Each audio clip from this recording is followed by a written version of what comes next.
Život je neshvatljivo čudo, jer se neprestano troši i osipa, a ipak traje i stoji čvrsto kao na Drini ćuprija. Zapisao je Ivo Andrić na stranicama svog istoimenog romana iz kojeg saznajemo. Između života ljudi u Kasabi i ovoga mosta postoji prisna, velika veza. Njihove su sudbine tako isprepletene da se odvojeno ne daju zamisliti i ne mogu kazati. Stoga je priča o postojanju sudbine mosta u isto vreme i priča o životu Kasabe i njenih ljudi iz naraštaja u naraštaj. Isto kao što se kroz sve pričanje o Kasabi povlači i linija kamenog mosta sa 11 lukova sa kapijom kao krunom u sredini. Vizija Višegradskog mosta, svekolika slika Višegrada, nastanila se duboko i trajno u Andrićevu životnu putanju. O tome je sam pisac posvjedočio godine 1940. na stranicama Srpskog književnog glasnika.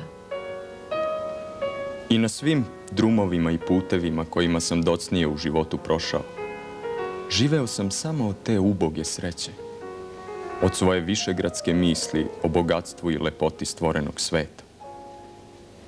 Jer ispod svih drumova zemlje stalno je tekla samo za mene vidljiva i osetna, oštra višegradska staza, a od dana kada sam je napustio, pa do danas. U stvari, po njoj sam ja odmeravao svoj korak i podešavao hod.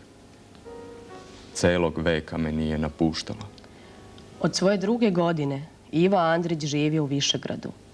Raste uz očevu sestru, pomajku Anu i po očima Ivana Matkovića, na koje danas opominje spomen beleg kojim je podigao njihov Ivo. Andrić je u Višegradu završio osnovnu školu. Tu je pronašao i svoju prvu dečačku oazu mira, oazu čarolija.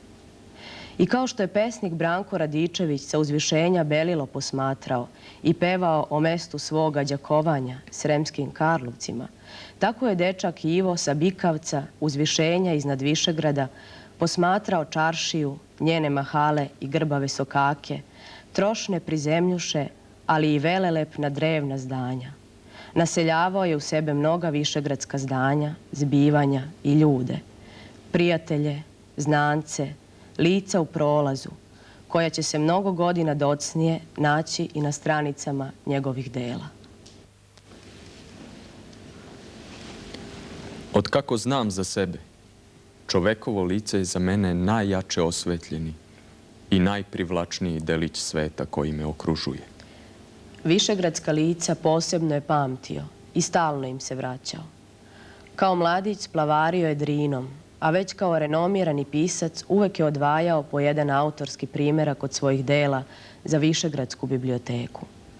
U Višegradu je, da se podsjetimo, našao i glavni simbol, most, koji će kao metafora naći svoje mesto u meditativnoj prozi Mostovi, u pripovetkama Most na žepi, Ljubav u Kasabi, kao i u jednom zapisu iz knjige Znakovi pored puta. Da kako ponajviše u njegovom najvećem delu, na Drini ćuprija. U Višegradu je čuo mnoge od onih legendi i narodnog usmenog predanja koje je cenio i koje su ga inspirisale. U legendama je video neku paralelnu istoriju ljudi i kraja, suštinski tačniju od istorije. Deo tog nasljeđa detinjstva prisutan je i na stranicama romana Na Drini ćuprija, koji je kao i roman Travnička hronika napisan u sumornim godinama Drugog svjetskog rata. Ćuprija na Drini začarala je Andrića, a roman o njoj Andrićeve biografe i kritičare.